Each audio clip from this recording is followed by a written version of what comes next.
हरे कृष्णा प्रभु जी, हरे कृष्णा माता जी, आप सबके चरणों में दंडवत प्रणाम। तो कौन सा बुक है मेरे पास? इस बुक का नाम है पुनर्आगमन, या इंग्लिश में इसको बोलते हैं welcome, welcome back, coming back. ठीक है, वेलकम बैक क्या बोल रहा हूँ। इस बुक का इंग्लिश नाम है कमिंग बैक, एंड इसका इंग्लिश हिंदी नाम है पुनर्आगमन। तो इसके नाम से आपको क्या लगता है? पुनर्जन्म के विज्ञान, एब्सोल्युटली, है ना। तो इस बुक में एग्जैक्टली श्रील प्रभुपाद जी क्या लिख रहे हैं?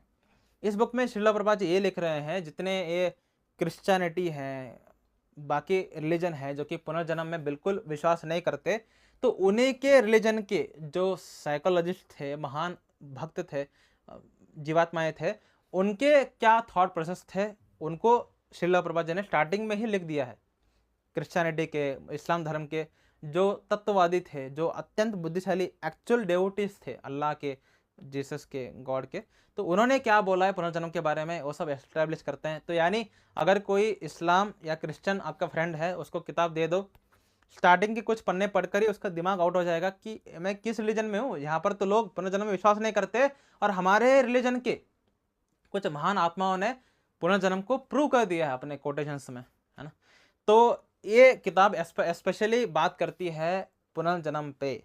अगर कोई पुनर्जन्म में विश्वास नहीं करता है और अंधाधुन तरीके से एंजॉय कर रहा है, भौतिकता को भोग रहा है, अगर वो किताब पढ़ लेगा तो उसका दिमाग आउट हो जाएगा और वो पुनर्जन्म के ऊपर विश्वास करना शुरू कर देगा, और वो क्या करना शुरू कर देगा कि भक्ति करना स्टार्ट कर देगा। इतना इस किताब में पावर है। तो एक किताब स्टार्टिंग में तो प्रभा जी अलग अलग कोटेशन देते हैं, उसके बाद पुनर्जन्म एग्जैक्टली क्या है इसका एक्सप्लेन करते हैं, लेकिन यहाँ तक आपको थोड़ा हल्का बोरिंग लग सकता है।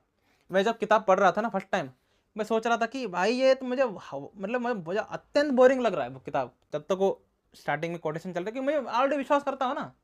ये मुझे लेने देना, मुझे लेके क्या देना देना, मैं तो 84 लाख योनि में विश्वास करता हूँ, मैं तो पुनर्जन्म क्या, मैं तो अनेकों जन्म में विश्वास करता हूँ। जब तक आप कृष्ण भक्ति स्वीकार नहीं करते आपको पुनर्जन्म लेते रहना पड़ेगा, आई नो दैट, है ना। तो मुझे लेके क्या करना है, ऐसे सोच में सोच रहा था। तो इस सोच की वजह से I was not enjoying this book till page 47 page के बाद श्रील प्रभुपाद जी के शिष्यों के साथ और अनेकों वैज्ञानिक डॉक्टर्स, टीचर्स, इनके साथ कन्वर्सेशन शुरू होते हैं, डिबेट शुरू होते हैं, और अरे भाई साहब, है ना, इतना आग लग जाएगी ना हृदय में, मतलब इतना ज़्यादा इंटरेस्टिंग है वो सब कन्वर्सेशन।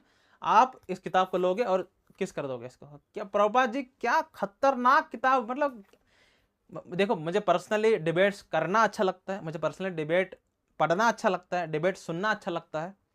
तो मुझे ये किताब बहुत ज़्यादा अच्छा लगा, क्योंकि इस किताब में 40 पेज के बाद डिबेट्स शुरू हो जाते हैं प्रभुपाद जी के, और प्रभुपाद जी तलवार लिए जो आ रहा है कट कट कट कट काट रहे हैं उनके सारे आर्गुमेंट्स को, है ना।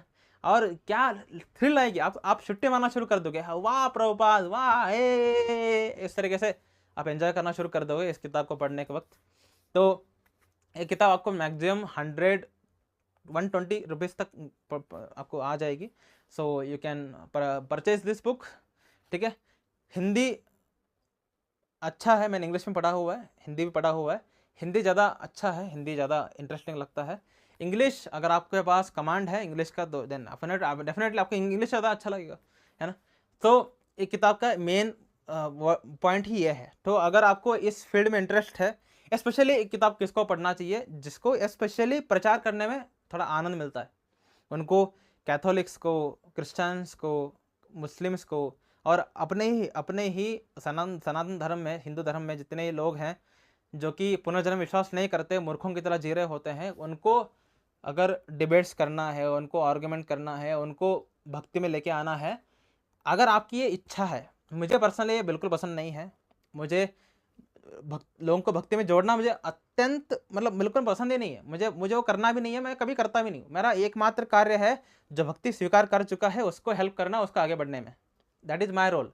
लेकिन आप ये रोल लेना चाहते हैं प्रभा जी के मिशन में कि मैं फ्रंट लाइन सोल्जर बनूंगा, जो भी लोग हैं जो भक्ति में इंटरेस्टेड नहीं है उनको भक्ति में लेके आऊँगा, और मैं बैक सोल्जर हूँ जो कि भक्ति में आने के बाद उनको नरिश करके आगे बढ़ाता हूँ। तो मुझे अपना रोल पता है, तो इसीलिए मैं इस किताब को ज़्यादा पढ़ा नहीं, केवल एक बार ही पढ़ा है हिंदी और इंग्लिश में, मैंने 2 बार पढ़ लिया ना। तो इस किताब को मैं उनको स्पेशली रिकमेंड करना चाहूँगा, जो कि फ्रंट लाइन सोल्जर्स हैं इस्कॉन मूवमेंट में, और वो प्रचार करते हैं नए लोगों को। लेकिन अगर आप प्रचार नहीं करते हैं नए लोगों को और आप ऑलरेडी भक्तों को ही प्रचार कर रहे हैं, देन आप इस किताब को केवल एक बार ही पढ़ सकते हैं और आपको कॉन्टेंट समझ में आ जाएगा, ठीक है। उसके बाद आप किताब को ज़्यादा नहीं पढ़ोगे। लेकिन क्योंकि मैं एक ऐसा रोल में हूँ कि मैं नए लोगों से भी मिलता हूँ और भक्तों से मिलता हूँ, तो मैं इस किताब को अनेक बार पढ़ने वाला हूँ। स्पेशली वो कन्वर्सेशन के स्टार्टिंग के कुछ बातें मैं स्किप कर दूंगा, डायरेक्ट कन्वर्सेशन पढ़ूंगा ताकि मुझे जो मेरा मज़ा है मैं उसको पढ़ूँ, ठीक है। चलते हैं अगले वीडियो में। हरे कृष्णा।